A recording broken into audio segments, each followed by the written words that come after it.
तो आज हम संख्या पद्धति का पार्ट सेकंड पढ़ने वाले हैं। ठीक है, इससे पहले हम पिछली वीडियो में जो हमने पढ़ा है पार्ट 1 में जो पढ़ा है वो हमने पढ़ा है संख्या के प्रकार में हमने पढ़ा था प्राकृतिक संख्याएं। उसके बाद हमने पढ़ा था आपके पूर्ण संख्या के बाद हमने पढ़ा था आपके सम संख्या, विषम संख्या। इसके बाद हमने पढ़ा था भाज्य, अभाज्य, जुड़वा अभाज्य। फिर इसके बाद हमने सहभाज्य पढ़ा था। सहभाज्य के बाद हमने पढ़ा था आपके पूर्णांक, और फिर पूर्णांक के बाद हम जो पढ़ेंगे आज हमारा जो टॉपिक है वो हमारा है परिमेय संख्या और अपरिमेय संख्या। इसके बाद हमें कुछ दशमलव प्रसार भी पढ़ना है। ठीक है, और साथ में थोड़ा सा हमें भिन्न जानना है। भिन्न के प्रकार नहीं पढ़ेंगे, हम सिर्फ भिन्न को समझेंगे भिन्न होती क्या है। ठीक है, और वो परिमेय संख्या से क्यों अलग है। ठीक है, अब ये महत्वपूर्ण किस के लिए होने वाला है वो भी थोड़ा समझ लें।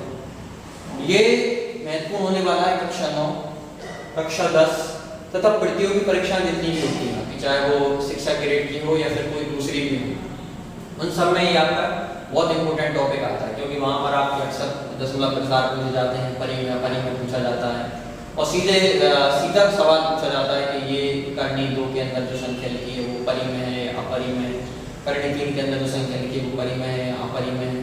इस तरह की बहुत सारी संख्याएं आती हैं, तो वहाँ पर आपको इनसे संबंधित सीधे सवाल आते हैं, और जो आप 1 नंबर प्राप्त कर सकते हैं। अगर आप जल्दी से आंसर दे देंगे तो 1 नंबर, और नहीं तो अगर आपको नहीं मालूम होगा तो वहाँ पे आप गलत लगा देंगे, इसलिए आपको ये पता होना चाहिए। तो हम बिना देरी से शुरू करते हैं। ठीक है, थोड़ा इनका इंग्लिश जान लेते हैं ताकि इंग्लिश मीडियम के बच्चों को भी थोड़ा सा उनके लिए भी थोड़ा आसान रहे। परिमेय को हम कहते हैं रेशनल नंबर, रेशनल नंबर्स। अपरिमेय को हम कहते हैं इर्रेशनल नंबर।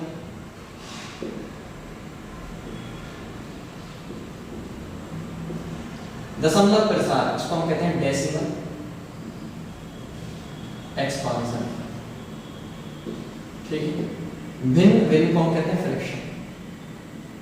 तो ये हम थोड़ा सा टॉपिक पढ़ेंगे। रेशनल, इर्रेशनल और दशमलव प्रसार को हम थोड़ा डिटेल में पढ़ेंगे, और भिन्न को सिर्फ हम जानेंगे कि भिन्न होती क्या है। ठीक है, इसके बाद हम पार्ट 3 पढ़ेंगे, तो उसमें हम भिन्न के प्रकार भी पढ़ेंगे। अब परिमेय, अपरिमेय और दशमलव प्रसार। तो हम सबसे पहले टॉपिक परिमेय स्टार्ट करते हैं। परिमेय संख्या होती क्या है, डिटेल में स्टार्ट करेंगे तो हम परिभाषाओं को भी लेंगे, तो आपको थोड़ा सा इसमें वेट करना पड़ेगा। वीडियो थोड़ी लंबी होगी पिछली वीडियो की तरह, लेकिन आपको यहाँ पूरा डाउट भी नहीं रहेगा। ठीक है, अगर आप अच्छे से डिटेल में एक बार पढ़ते हैं तो आपको छोटी वीडियोस बार देखने की जरूरत नहीं पड़ेगी। ठीक है, तो परिमेय संख्या की डेफिनेशन क्या है, तो इसकी जो परिभाषा वो कहती है कि वे सभी संख्याएं जो p बटे q के रूप में होती हैं, वे सभी संख्याएं जो p बटे q के रूप में होती हैं या लिखी जा सकती हैं। ठीक है, जहां पर q कभी भी 0 ना हो, तो वे संख्याएं जो p बटे q के रूप में लिखी जाए और q कभी भी क्या ना हो, 0 ना हो। ठीक है, वे संख्याएं परिमेय संख्या कहते हैं। जहां पर p व q जो होते हैं वो होते हैं पूर्णांक। p व q क्या होते हैं, पूर्णांक। एक बार डेफिनेशन इंग्लिश में बोल देता हूं। परिमेय संख्या rational numbers are those numbers which can be written in the form of p by q, which can be expressed or written in the form of p by q, where q does not equals to 0 and p and q are integers. Integers means धनात्मक पूर्णांक और ऋणात्मक पूर्णांक, negative integers और positive integers दोनों हो सकते हैं। ठीक है, तो आपको थोड़ा समझना है। ठीक है, तो वे सारी संख्या जिनको हम p बटे q के रूप में लिख सकते हैं। q कभी भी क्या नहीं होना चाहिए, 0। q क्यों 0 नहीं होना चाहिए वो भी आपको बताता हूं। देखें, कोई भी अंक होता है, अगर हम उसके बटे में 0 लेते हैं तो वो आपका सॉल्व नहीं होता है। इसको हम कोई लोग इन्फिनिटी कहते हैं, तो एक्चुअली इन्फिनिटी नहीं होता है, इनफाइनाइट अनंत नहीं होता, उसको हम कहते हैं नॉट डिफाइंड, एनटी। मतलब हम इसको निकाल नहीं सकते, ज्ञात नहीं कर सकते, ज्ञात नहीं किया जा सकता, इस तरह हम बताते हैं। ठीक है, तो q कभी भी 0 नहीं होना चाहिए, किसी भी अंक के नीचे 0 नहीं होना चाहिए, हम उसको ज्ञात ही नहीं कर पाएंगे। तो आपको थोड़ा समझना है कि परिमेय संख्या होती क्या है। अब इसमें कौन सी संख्याएं आती हैं तो कौन देखते हैं क्या। मान लो मैं यहाँ लिखता हूँ 4/5, तो एक परिमेय संख्या है या नहीं? बिल्कुल सही, ये एक परिमेय संख्या है। क्यों? क्योंकि p/q में मैंने कहा -2/5 क्या है? परिमेय संख्या है या नहीं? ये भी परिमेय संख्या है। क्यों? क्योंकि ये भी p/q में p - 2 है, q कितना है? 5। मैं ये पूछ रहा हूँ 7 जो मैंने लिख दिया, ये 7 क्या परिमेय संख्या है या नहीं? थोड़ा सा समय लें, 5 सेकंड सोचें आराम से इसको कि 7 परिमेय हो सकती है या नहीं हो सकती। ठीक है, आपने गणित में जब बेसिक्स मैथ करी होगी तो आपने पढ़ा होगा कि जिस किसी भी नंबर के नीचे कुछ नहीं होता, हम बटे में हमेशा कितना मानते हैं? 1। और हम जब 1 मान रहे हैं इसका मतलब ये हमने p/q में लिख दिया, ये हम इसको लिख सकते हैं। तो ये आपकी कौन सी संख्या हो जाएगी? ये भी आपकी परिमेय संख्या हो जाती है। ठीक है, ये भी आपकी क्या हो जाती है? परिमेय संख्या। तो यहाँ हमने परिभाषा को समझा कि वो संख्याएं, ये सभी संख्याएं जिनको हम p/q के रूप में लिख सकते हैं या लिखी होती हैं, वो सारी संख्याएं आपकी परिमेय संख्या कहलाती हैं। ठीक है, तो ये हमारा परिमेय संख्या का। अभी आपको थोड़ा सा पढ़ना है और भी है परिमेय में और कौन कौन से प्रकार आते हैं, आपको देखना है एक बार। फिर अब सेकंड टॉपिक आता है आपका अपरिमेय। ठीक है, तो आप उसको नेक्स्ट स्लाइड में देखेंगे।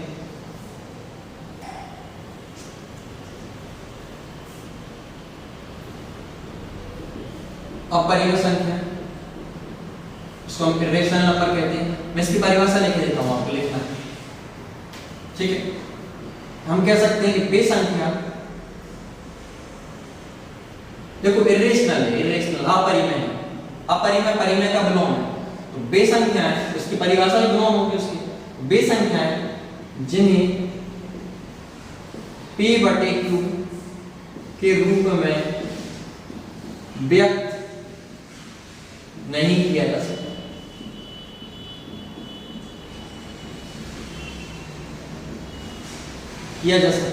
अपरिमेय संख्याएं कहलाती।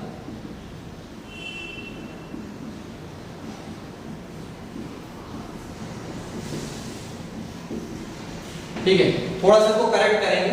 जिन लोगों ने अगर पहले से पढ़ा है कि दशमलव के रूप में, दशमलव नहीं, वो आपको थोड़ा सा करेक्ट करना है। वे संख्याएं जिन्हें p/q के रूप में व्यक्त नहीं किया जा सकता, वे सारी संख्याएं कैसी कहलाती हैं? आपकी अपरिमेय संख्याएं कहलाती हैं। अब अपरिमेय के कुछ उदाहरण देखते हैं। देखें, जैसे कि आपने करनी 2 का मान देखा है। करनी 2 क्या होती है? करनी 2 का मान होता है 1.414। ऐसे आते आते आते आते ये कभी भी रुकता नहीं है। ये कभी भी क्या नहीं होता? रुकता नहीं है। हम कैलकुलेशन में या जो कि हम गणित के सवाल करते हैं तो हम सिर्फ 1.414 लेते हैं, 3 अंकों तक लेते हैं, इसके बाद हम लेते नहीं है। लेकिन जब इसका मान अगर हम निकालें तो ये अनंत तक जाता जाएगा, आगे तक बहुत ज्यादा जाएगा। ठीक है, आगे तक ये ज्यादा जाएगा। तो हम इसको कहते हैं कौन सी संख्या? अपरिमेय संख्या। ठीक है, आप करनी 3 को देखें। करनी 3 का मान भी 1.732 और ये आगे आगे जाता जाता है, रुकता नहीं है कभी। इसको भी क्या कहेंगे? आपकी अपरिमेय संख्या। ठीक है, तीसरा आपने एक सबसे बेस्ट जो उदाहरण आपका पूछा जाता है, एग्जांपल या क्वेश्चन जो पूछा जाता है, पाई के रूप में पूछा जाता है। पाई, इसको हम पाई कहते हैं। ठीक है, पाई भी एक प्रकार की अपरिमेय संख्या है। क्यों? क्योंकि इसका जो मान होता है वो होता है 1.1415 और ये अनंत तक आगे तक जाता है। आप कितनी भी प्लेस तक ले जाओगे, दशमलव के कितने भी अंक तक ले जाओगे, ये कभी भी रुकेगा नहीं, आगे तक इसके मान आते जाएंगे। ठीक है, अब आप बात आती है पाई का। जो आप पाई का मान यूज करते हैं, उपयोग करते हैं 22/7 या फिर लगभग 3.14, ये आप सिर्फ गणित के सॉल्यूशन, गणित के जो सवाल होते हैं उनको सिद्ध करने के लिए करते हैं या उनका हल निकालने के लिए करते हैं। जो सही मान है पाई का वो 3.1415 और ये अनंत तक जाता है। आप चाहें तो इसके लिए गूगल पर सर्च कर सकते हैं वैल्यू ऑफ पाई, तो वहां पर आपको दिखेगा कि पाई की जो वैल्यू है वो अनंत अंकों तक गई है और अभी तक इसकी खोज नहीं की है। वो हम जो मान प्रयोग करते हैं 22/7, ये हम सिर्फ गणित के सवालों को हल करने के लिए करते हैं ताकि हमें एक लगभग मान मिल जाए। लगभग मान के आधार पर हम उसको कर देते हैं। ठीक है, तो आपको थोड़ा सा कुछ समझना है कि पाई की वैल्यू जो होती है वो दशमलव में होती है, वो कभी भी आगे तक जाती जाती है, रुकती नहीं है। ठीक है, उसको समझना है आपको। क्लियर है? ठीक है।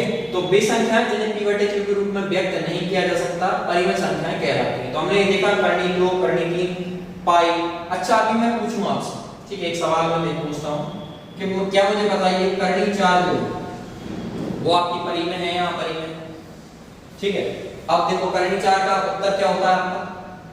अगर ज्यादा गणित किसी ने पढ़ा हुआ तो प्लस माइनस 2 बोल देगा, क्योंकि दो वैल्यू दो आंसर आते हैं इसके, एक प्लस में और एक माइनस में। तो यहां से हमें प्लस का 2 और माइनस का 2 मिला। ठीक है, जनरली देखा जाए तो वो भी हमें मान लिया 2। अब 2 परिमेय है क्या अपरिमेय है? तो हम कह सकते हैं इसको बटे के रूप में हम लिख सकते हैं और बटे के रूप में व्यक्त हो सकता है। इसका मतलब ये परिमेय है, ये आपकी किस संख्या है? परिमेय। इसका मतलब परिमेय है, तो परिमेय है मतलब अपरिमेय नहीं। परिमेय है इसका मतलब क्या हुआ? अपरिमेय नहीं। तो आपके जो उत्तर सही आ जाते हैं, मतलब में आगे तक नहीं जाते हैं, उनका आंसर आपका परिमेय है। और जिनका आंसर आ जाता है करनी की 12 का निकालते हैं एक पूर्णांक आता है, तो वो सारी संख्याएं परिमेय संख्याएं। ठीक है, तो इसको आप इस तरह से ही कर सकते हैं। अच्छा एक और सवाल आता है, वो हम आगे पढ़ेंगे तब दशमलव प्रसार को पढ़ेंगे। मैंने एक संख्या को थोड़ा सा रफ करते हैं, नेक्स्ट स्लाइड में देखते हैं। ठीक है, अभी हम देखते हैं, एक सवाल देता हूं मैं आपको, उसको बताना है आपको कि वो परिमेय है या अपरिमेय। ठीक है, फिर हम उसको जो अगला टॉपिक जो हमारा था दशमलव प्रसार, उसको हम जानेंगे। ठीक है, मैंने एक सवाल लिखा यहाँ पर 4.45, ये बताइए परिमेय है या अपरिमेय। ठीक है, थोड़ा सोच के बताना है इसको। आपको सिर्फ ये बताना है कि ये परिमेय है या अपरिमेय। अब कुछ लोग, मतलब कुछ लोगों ने जिन्होंने पढ़ा हुआ है, थोड़ा सा हो सकता है गलत पढ़ा दिया हो शिक्षक ने आपको, ठीक है, तो वो दशमलव को देखकर कह देंगे कि ये तो कैसी संख्या है? अपरिमेय। लेकिन ये आंसर आपका क्या हो जाएगा? गलत हो जाएगा, याद रखना। अपरिमेय वही होगी जो दशमलव के बाद अनंत अंकों तक आगे जाएगी। ये अनंत अंकों तक नहीं जा रही, ये रुक रही है। तो ये हम बदल सकते हैं परिमेय में। कैसे बदल सकते हैं वो बताता हूं। मान लो 4.45 लिखा है, दशमलव हटाएगा तो मैं बटे में कितना लगा दूंगा? यहाँ पर दशमलव का 2 अंक है तो मैं यहाँ 2 जीरो लगा दूंगा। इसका मतलब ये हो जाएगा आपका 445 बटे 100। अब 445 बटे 100 हमने देखा तो ये तो p बटे q के रूप में हो गई, और p बटे q के रूप में, इसलिए ये कैसी संख्या है? आपकी परिमेय संख्या है। तो आपको यहाँ पर सवाल को करके देखना है। आंसर अगर आपका उस तरह से आता है कि वो परिमेय बन सकती है, तो वहां पर आपकी वो संख्या होती है परिमेय। और अगर आपको लगता है कि वो परिमेय नहीं बन सकती, वो नहीं बनेगी, तो कौन सी कंडीशन में नहीं बनेगी? आपको पता है कि जब आपके दशमलव के अंक पीछे तक जाते जाएंगे, रुकेंगे नहीं। ठीक है, जाते जाएंगे, इनमें भी 2 टाइप के हैं। एक तो होता है कि वो रिपीट हो जाता है, 5 ही आ रहा है, तो वो रुक जाएगा, उस पर हम बात लगा देते हैं तो वो बच जाती है। लेकिन ऐसे भी होते हैं जिन पर वो क्या होता है, अंक हर बार क्या हो जाएगा? बदलता जाएगा। अंक हर बार क्या होता जाएगा? बदलता जाएगा। तो वो आपको समझना है। हाँ, ठीक है, क्लियर है। अभी मैं आपको देखता हूँ, एक और सवाल देता हूँ। 3.3 पे मैंने लगा दिया 12 का मतलब समझते हैं? 12 का मतलब होता है ये जो अंक है वो बार बार रिपीट हो रहा है, ये परिमेय है। यहाँ पर फिर से वही सवाल है, अभी हमने बताया था कि अंक आपका अनंत तक बार बार आएगा, तो क्या हम इसको अपरिमेय कह देंगे? नहीं। इसमें भी अब एक केस क्या फंस रहा है, एक केस ये आ रहा है कि 3 जो 3 है, केवल वही तो अंक रिपीट हो रहा है, दूसरे अंक थोड़ी आ रहा है। तो हम यहाँ पर इसको हम 3.3 पर बार लिख देंगे ना, और 3.3 बार को हम परिमेय संख्या में बदल सकते हैं। तो ये एक प्रकार की संख्या हो जाएगी, परिमेय संख्या हो जाएगी। इसको हम देखेंगे जब हम दशमलव प्रसार पढ़ लेंगे, तब हम इसको देखेंगे कि परिमेय में कब बदल सकते हैं, कब नहीं बदल सकते हैं। ठीक है, तो अभी आपका ये आप सिर्फ परिभाषाओं को याद रखें कि परिमेय क्या होती है, जो p बटे q के रूप में हो सकती है, ये लिखी होती है, और अपरिमेय क्या होती है, जो p बटे q के रूप में नहीं लिखी हो सकती या नहीं लिख सकते हैं, वो सारी संख्या अपरिमेय होती है। ठीक है, अब हम नेक्स्ट स्लाइड में देखेंगे दशमलव प्रसार, डेसिमल एक्सपेंशन क्या होता है। ठीक है, उसके बाद हम देखते हैं आगे। दशमलव प्रसार को समझते हैं, दशमलव प्रसार होता क्या है। ठीक है, दशमलव प्रसार का मतलब होता है कि दशमलव में हम संख्याओं को किस प्रकार लिख सकते हैं। ठीक है, तो जब हम देखते हैं तो दशमलव में तीन प्रकार की संख्या हम लिख सकते हैं, ठीक है। तीन प्रकार से हम लिख सकते हैं, उनकी डेफिनेशन नहीं है कुछ, ठीक है, उनकी कोई परिभाषा नहीं है, उनको उनके टाइप प्रकार हो सकते हैं, हम कह सकते हैं तीन प्रकार होते हैं, तीन प्रकार से हम लिख सकते हैं। तो दशमलव प्रसार हम तीन प्रकार से लिख सकते हैं। सबसे पहला जो है, अगर मैं आपको कोई अंक लिखूं, जैसे मैंने यहाँ लिख दिया 7.5, ठीक है, 7.5। अब 7.5 लिख दिया, इसका मतलब क्या है कि 7.5 या 7.5 लिखा हुआ है, ठीक है। ये जो इसका नाम है, इसका नाम अलग होगा। दूसरा प्रकार क्या हो सकता है? दूसरा प्रकार हो सकता है कि मैं यहां पर लिख दूं 3.3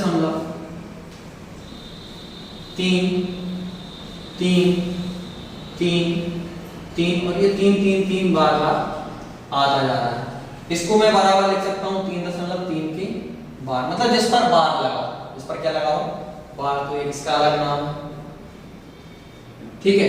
तीसरा जो प्रकार है वो आपका क्या कहता है? वो आपका ये कहता है कि अगर आपके कोई आंसर इस तरह से आते हैं कि 1.413 713 813 513 432 कुछ भी रैंडम कोई भी अंक आते जा रहे हैं और वो ना तो रुक रहे हैं और ना रिपीट हो रहे हैं, मतलब वो आगे रुकता भी नहीं और क्या नहीं होता, रिपीट भी नहीं हो रहा है, वो निरंतर आगे जाता जा रहा है, ठीक है। तो हम इसको भी एक अलग नाम से जानते हैं। तो तीन नाम हमें मिले। पहला एक आपका जो रुक गया, दूसरा जिसमें आपका एक अंक या दो अंक या तीन अंक बिल्कुल वही के वही बार बार आ रहा है, रिपीट हो रहा है, और तीसरा क्या कि आपके दशमलव के बाद कोई भी अंक ना तो रिपीट हो रहा है और ना तो रुक रहा है। इसको हम तीन नामों से जानते हैं। तीन प्रकार होते हैं, तीन नाम होंगे। तीन नामों को हम इंग्लिश और हिंदी दोनों में देखेंगे। सबसे पहला है आपका शांत दशमलव।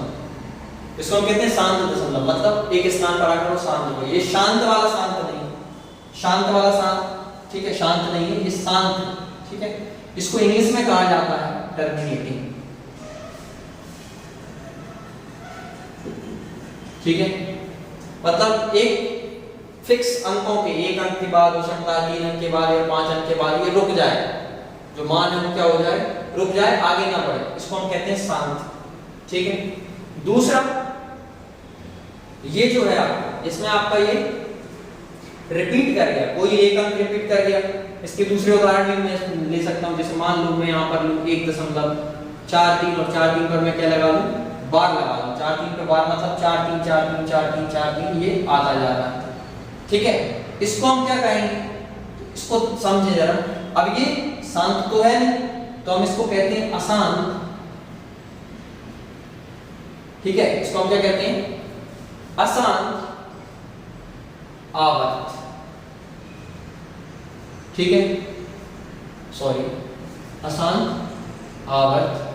इसका एक और नाम है, इसका एक और नाम है अनबसानी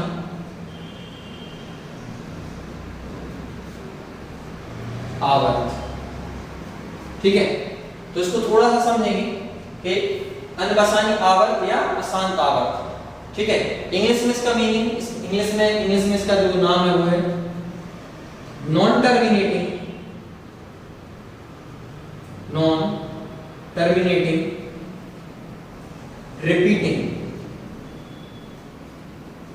रिपीटिंग की जगह वो रिकरिंग भी उपयोग करते हैं यहाँ पर शब्द रिकरिंग, ठीक है। तो नॉन टर्मिनेटिंग, रिपीटिंग या रिकरिंग, ठीक है। आपको ये समझना है। तीसरा जो प्रकार है वो है आपका जो ना तो रुक रहा है और ना रिपीट हो रहा है, तो इसको हम कहते हैं अशांत अनावृत वृत्त नहीं वृत्त, ठीक है। अनावृत्ति या जो आवर्त मतलब बार बार आता है उसको हम कहते हैं आवर्त होना, ठीक है, रिपीट होना। तो अनावर्त या फिर हम कहते हैं इसको अनवसानी अनावृत्ति, ठीक है। इंग्लिश में कहेंगे तो नॉन टर्मिनेटिंग,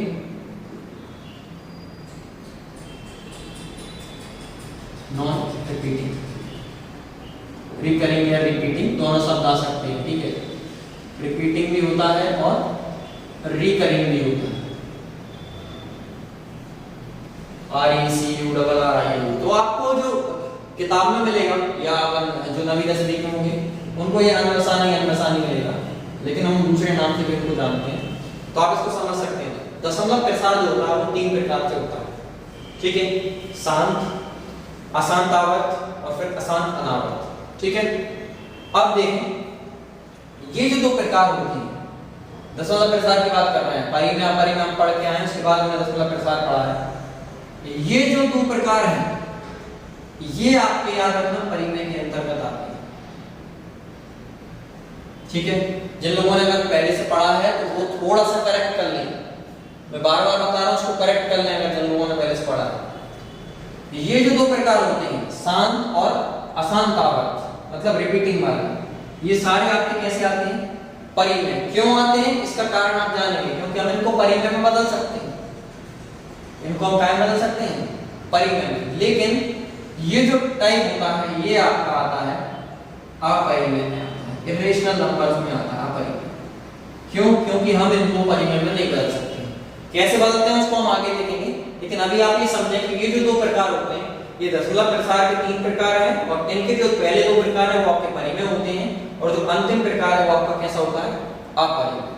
क्लियर है यहाँ तक? अगर कोई डाउट है तो आप कमेंट सेक्शन में डालें, या फिर आप उस जो भी सवाल करने वाले हैं या जिसका उत्तर आपका नहीं आ रहा है आप उसको फोटो क्लिक करके जीमेल आईडी पे डालें, बार-बार ये कह रहे हैं। और अगर कोई मेरा स्टूडेंट देख रहा है तो मुझे व्हाट्सएप पे मैसेज कर सकता है, ठीक है, अगर उसको कोई डाउट है तो उसके डाउट क्लियर कर सकता हूं। क्लियर है? तो थोड़ा सा आप इसको देखेंगे, ओके। तो अभी हमने देखा दशमलव प्रसार जो होता है वो 3 प्रकार के होते हैं, जिसमें से पहले जो 2 थे शांत और अशांत आवर्त वो आपके परिमेय संख्या के अंतर्गत आते थे, और जो अंतिम था वो आपका अपरिमेय संख्या के अंतर्गत आता था। अब वो क्यों आते थे उसका कारण मैं बताता हूँ, ठीक है। आपको मैं कुछ उदाहरण से करवाता हूँ और हमें फिर सीखना भी है कि परिमेय कैसे करते हैं और अपरिमेय कैसे करते हैं, ठीक है। देखें आपको एक उदाहरण देता हूँ, मैंने यहाँ लिखा है 7.5 कैसी संख्या है, तो आप बता लेंगे। अभी अगर हम दशमलव के हिसाब से देखेंगे तो दशमलव प्रसार में ये आपकी शांत वाला है, ठीक है, टर्मिनेटिंग शांत। अब इसको हमें काय में बदलना है, मैंने बताया था शांत में जो 2 होते हैं वो आपके परिमेय में होते हैं या हो सकते हैं। कैसे होंगे? होते हैं। क्या मैं इसको परिमेय बना सकता हूं? बना सकते हैं। कैसे?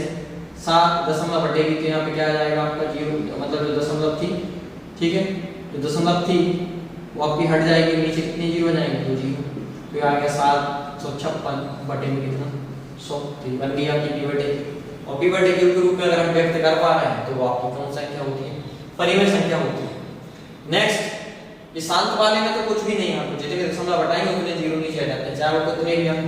जैसे मान लो मैं 1.97 ले लूंगा, 978 ले लिया, ठीक है, 3 अंक दशमलव हटाया तो नीचे कितने अंक आ जाएंगे? 3 0 आ जाएंगे। तो ये जो शांत वाला होता है इसको परिमेय बनाना बहुत क्या है? आसान है। आपको सिर्फ दशमलव हटाना है और उतने 0 आपके नीचे आ जाते हैं, ठीक है। क्लियर है?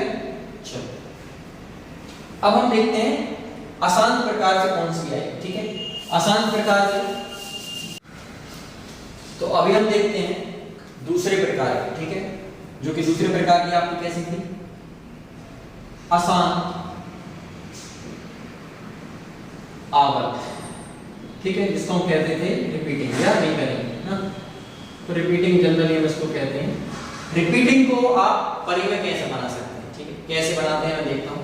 पहले हम रिपीटिंग समझते हैं आती कब है, ठीक है। सबसे पहले एक बेसिक उदाहरण देखते हैं। मैंने कहा 10/3, मैंने भाग दिया, 3 3 9, ठीक है, 1 बचा शेष, दशमलव लगाया 0 आया, 3 3 फिर से कितना आया 9, 1 शेष बचा, दशमलव का 0 नहीं लगाते, हम सीधे 0 लगाएंगे, ठीक है, 0 लगाया फिर क्या 3 3 9, मतलब ये 3 3 3 3 आपका अनंत बार तक आता जाएगा। अनंत बार तक आएगा इसका मतलब हम इसको लिख सकते हैं 3.3 पर क्या 12, ठीक है। तो ये तो हो गया इसका दशमलव, ये भी परिमेय था, परिमेय से हमने इसको बना दिया दशमलव। दशमलव में कौन सा हो गया? आसान आवर्त। तो आप समझ गए होंगे कैसे आता है, ठीक है। एक अंक रिपीट होता है तो 1 पर बार लगाते हैं, 2 अंक रिपीट होते हैं तो 2 पर बार लगाते हैं, ठीक है। जितने भी अंक रिपीट होते हैं उन पर हम क्या लगा देते हैं? बार लगा देते हैं। क्लियर है? समझ में आया? अब हम वापस से सपोज करो ये क्वेश्चन में आता है, क्योंकि आपको जो प्रतियोगी परीक्षा में क्वेश्चन आते हैं वो इस तरह से आते हैं कि ये वाला सवाल आएगा और आपसे पूछा जाएगा कि इसको आपको क्या बनाना है, परिमेय बनाना है, ठीक है। तो वो आपको मेथड समझनी पड़ेगी इसके लिए, ठीक है। अब ये है, इसको मुझे क्या बनाना है, परिमेय। तो जो 9th और 10th वाले हैं उनके लिए तो इसमें मेथड होती है कि मैथ से सॉल्व, मतलब मेथड से सॉल्व करना है। अगर मेथड से सॉल्व नहीं करेंगे तो आपको जितने नंबर का सवाल है, मान लो 3 नंबर का, तो 3 नंबर नहीं मिलेंगे, हो सकता है आधा मिले या 1 मिले, टीचर के ऊपर डिपेंड करता है, ठीक है, क्योंकि वहां पर आपको मेथड सीखनी है।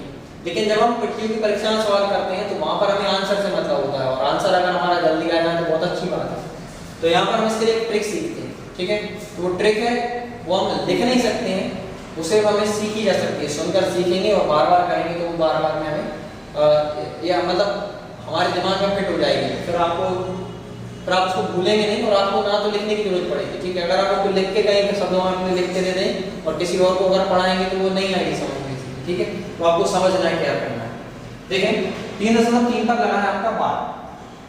अब मुझे इसको परिमेय बनाना है। परिमेय का मतलब मुझे p बटे q के रूप में लिखना है, इसका मतलब मुझे बटे के रूप में लिखना है। तो सबसे पहले मैंने क्या किया, इसका बटा ही खींच लिया, ठीक है। बटे खींचने के बाद मैंने देखा कि दशमलव के बाद, पहला स्टेप, दशमलव के बाद उधर मेरे कितने अंक, 1 अंक।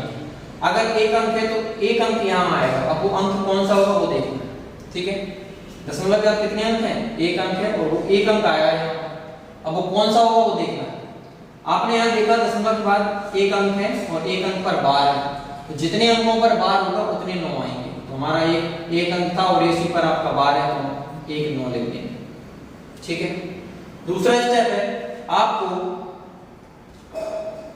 अंकों जो भी आपकी संख्या है उसको बिना दशमलव और बिना बार के ऐसे एज इट इज लिख देना, 33। समझे आपने, दशमलव लगाया ना, बार लगाया, आपने संख्या को एज इट इज पैसा का पैसा लिख दिया। फिर आप लगाएंगे यहाँ पर क्या आएगा, माइनस का चिन्ह।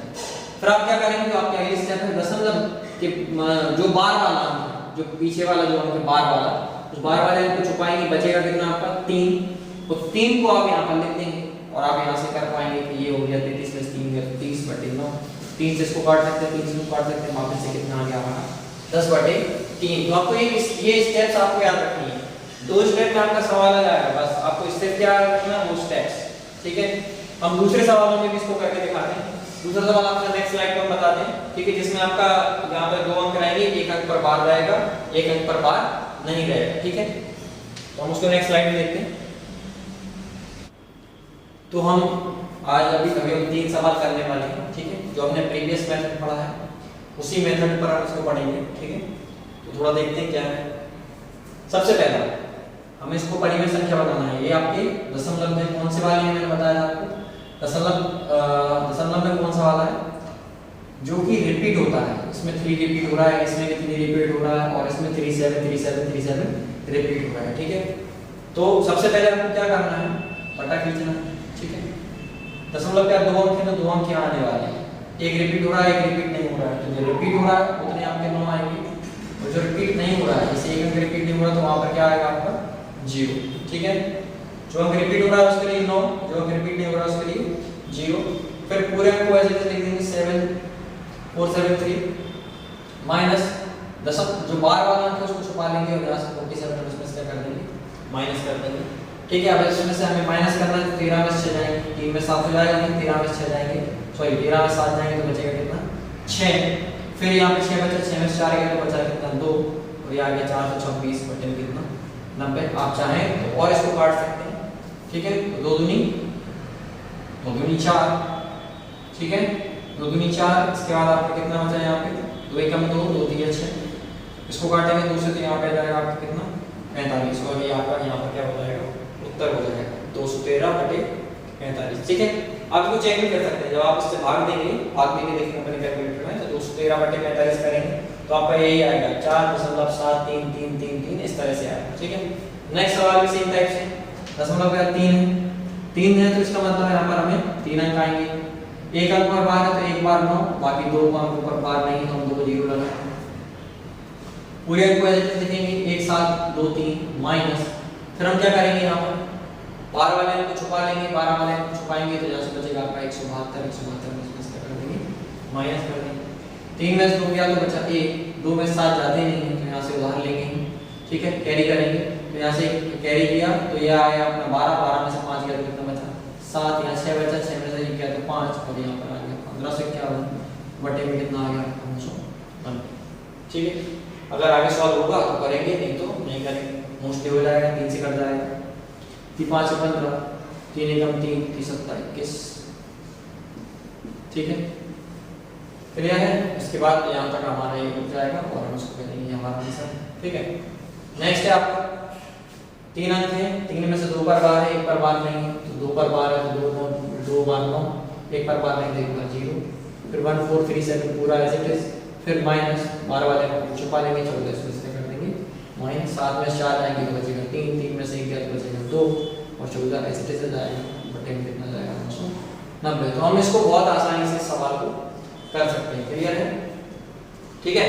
तो ये हमारा जब हमारे भिन्न के तौर मतलब दशमलव में आएगा और हमसे बोला जाएगा कि आप इसको परिमेय में बदलिए या भिन्न के रूप में बदलिए, तो हमें इस तरह से इसको बदलना पड़ेगा। इसके लिए यही ट्रिक है।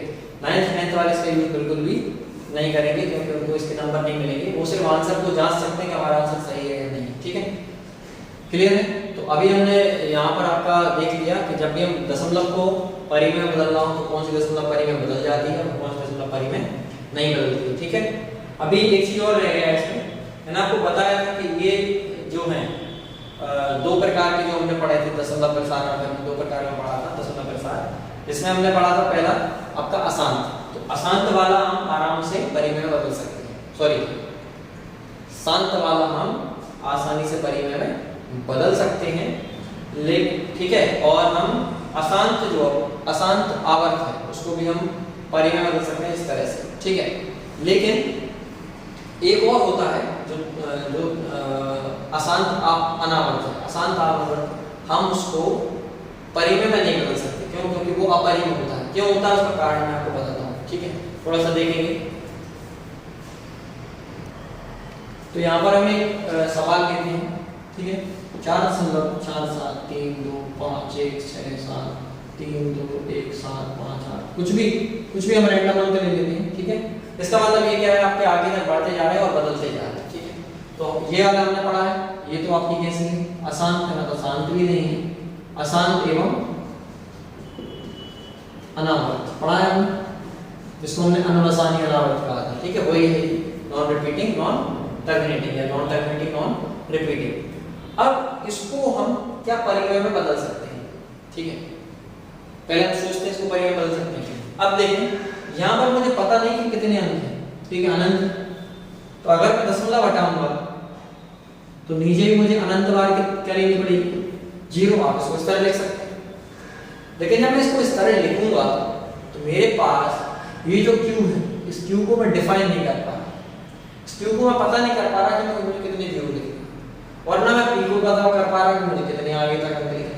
तो मैं ना मैं पी को डिनोट कर पा रहा हूँ, रिप्रेजेंट कर पा रहा हूँ या बता पा रहा हूँ, और ना क्यू को बता पा रहा हूँ मुझे कितना लिखना है। तो ये परिमेय कैसे हो सकती है? इसलिए ये परिमेय नहीं है, ये आपकी नई संख्या होती है अपरिमेय, इसलिए हम इसको कहते हैं अपरिमेय संख्या, ठीक है।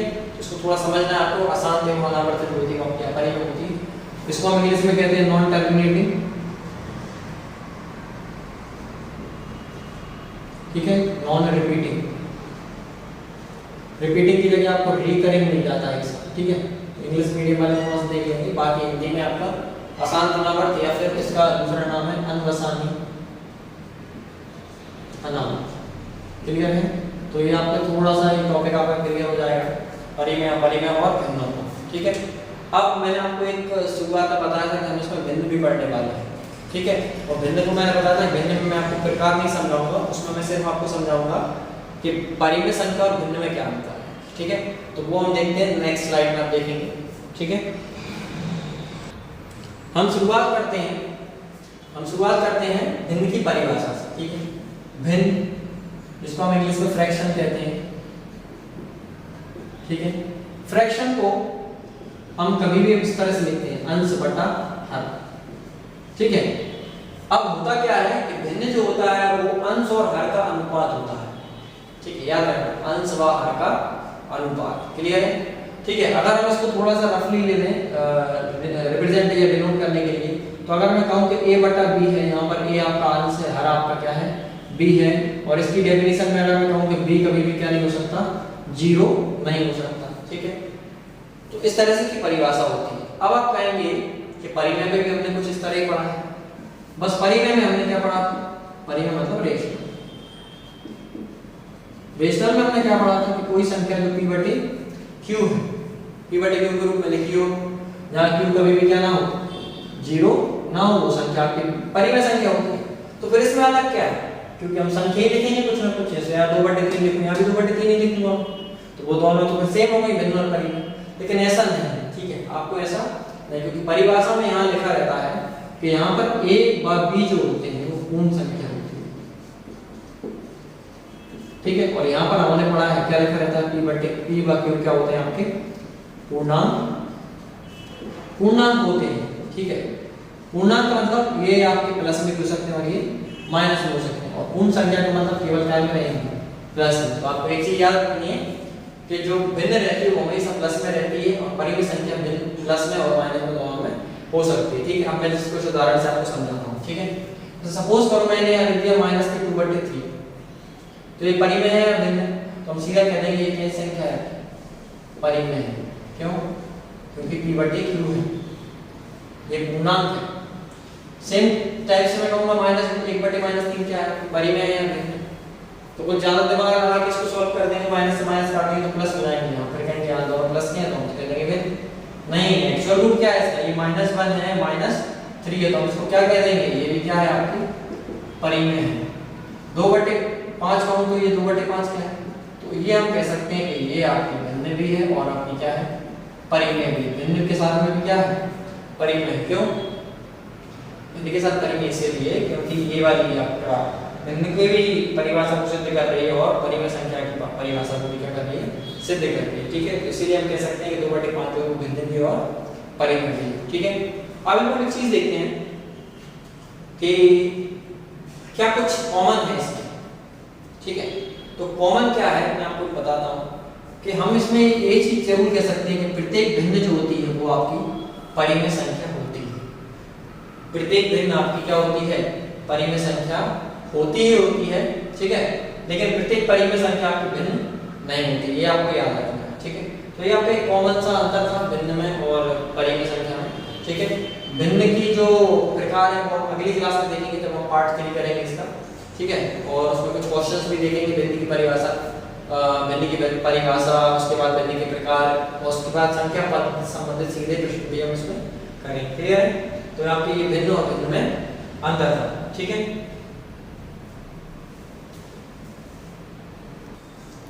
अब हम देख रहे हैं संख्या रेखा, ठीक है।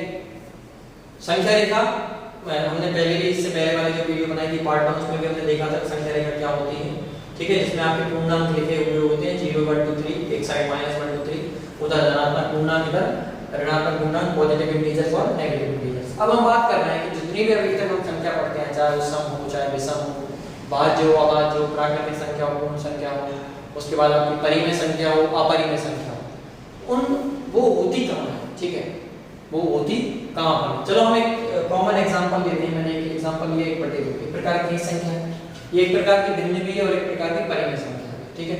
1/2 का मतलब होता है आधा, ठीक है, और आधा कहाँ होगा, 0 और 1 के बीच में। तो हम ये कह देंगे कि 1/2 यहाँ पर होगा, ठीक है।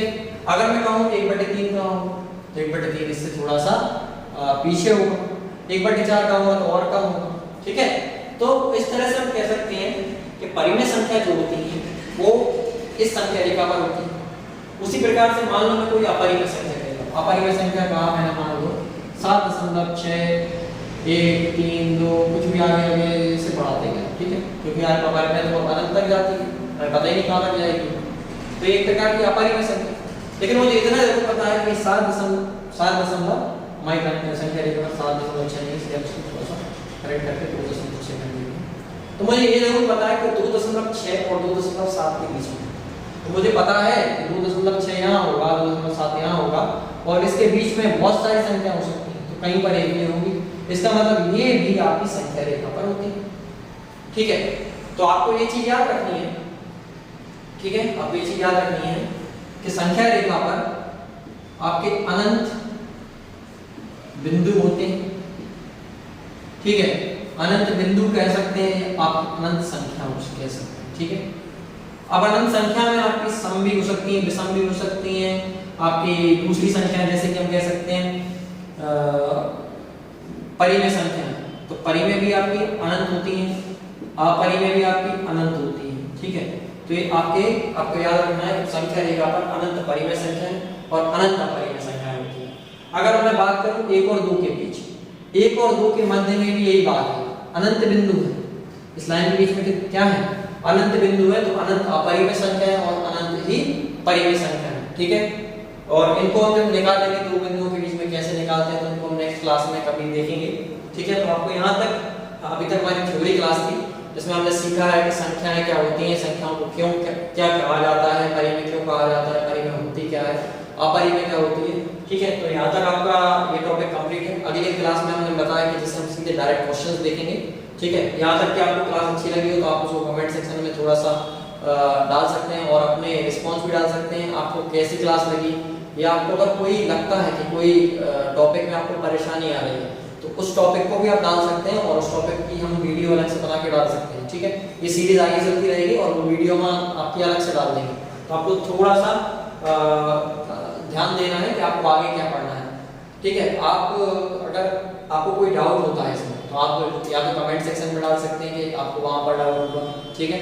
और या फिर आपको एक ईमेल आईडी जो हमने प्रोवाइड की है, जीमेल आईडी, आप उस ईमेल आईडी पर भी आप अपना जो भी कमेंट है या फिर आप अपना हो सकता है कोई सवाल आपको प्रॉब्लम कर रहा हो तो आप उसकी फोटो खींच के आप उस ईमेल आईडी पर सेंड कर सकते हैं। मैं आपका बाय द टाइम सॉल्यूशन आपको उसको प्रोवाइड करवा दूंगा, वीडियो में भी करवा दूंगा और वहाँ पर भी आपको मैं स्क्रीनशॉट भी सेंड कर दूंगा ताकि आपको वो लगे कि चलो वहाँ पे आपको रिस्पॉन्स मिला, ठीक है। तो आपको थोड़ी प्रतिक्रिया भी देनी है जो वीडियोज आपको अपलोड कर रहे हैं, ठीक है। तो धन्यवाद आपके लिए।